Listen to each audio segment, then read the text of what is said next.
que você fez sobre Jesus no Porta dos Fundos teve bastante repercussão negativa. Hoje você se arrepende, não teria feito? Ou o que você pode dizer sobre isso? Não me arrependo, não. Me arrependo, não. Porque, assim, eu entendo a comédia e tudo o humor como um instrumento de reflexão. É isso que a gente fala no Amigos da Luz. No Porta dos Fundos, o objetivo ali, diferente do Amigos da Luz, são reflexões, muitas vezes, que tem a ver com a política ou com a sociedade, é uma crítica da sociedade. E, em geral, os especiais de Natal do Porta criticavam, porque a gente não tem feito mais. Jogaram bomba. A gente deu uma parada. Começaram enfim... sempre a crítica em cima não de Jesus, mas de como a gente, a humanidade, usa a figura de Jesus para dominar, né, para subjugar, às vezes, as pessoas. Então, não é Jesus, é o Jesus feito à imagem do homem, com suas mesquinharias, com a sua vaidade e tal. E desmontar a excessiva formalidade com que se lida com a questão espiritual. Então, para mim, a minha relação com Jesus se mantém ótima. Até porque o Porchat, qualquer coisa que fazia Jesus, ele é que tá lascado. Ele é que vai lá pro brejo do umbral, não sou eu. Então, não, mentira. Mas todo esse trabalho que a gente fez, me orgulho muito. Inclusive, eu tinha, antes do Porta ainda, uma relação com Jesus meio complicada, assim, por essa questão da formalidade.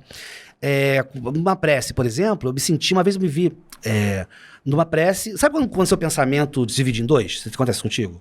Eu estava fazendo uma prece, mas ao mesmo tempo eu estava pensando outra coisa. Falando assim, Senhor Jesus, isso aqui eu penso assim, ai, que vergonha, Jesus, gente, Jesus é Jesus, você tá me ouvindo mesmo? E eu fazendo a prece. O cara lá de Jerusalém, Jesus, o Senhor Jesus, o governador, criou o planeta. E isso só me afastava de Jesus, sabe? E aí eu senti nessa hora, eu não era Jesus vai falar comigo, se falar, eu não seria capaz de ouvir, perceber, entender, por uma questão, né, de afinidade, de estofo moral. Mas alguém chegou pra mim e disse, chama como você quiser, mas falava como se fosse ele mesmo, me chame como quiser. Que mestre é esse que não é capaz de se aproximar do seu aluno, do seu, né? Então, se o problema é a palavra Jesus, me chama de outra coisa, entende? E aí, realmente, meu amigo, sabe, GG, parceiro, cara, preciso te falar uma coisa essa noite. Enfim, aí comecei a desmontar.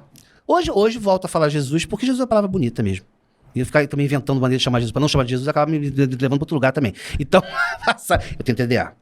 É isso. Aí, mas enfim, aí quando eu consegui desmontar isso, eu me senti muito mais próximo de Jesus. Por isso que eu tinha essa coisa com o Francisco de Assis. Com o Francisco de Assis, desde sempre, eu me sentia fazendo uma prece direcionada ao espírito e à falange de Francisco de Assis, eu me sentia mais à vontade. Jesus, eu sempre ficava meio sem graça, meio chegava assim, me arrumando, sabe? Senhor Jesus, sabe? Tipo, desculpa aí, tô CC não, sabe?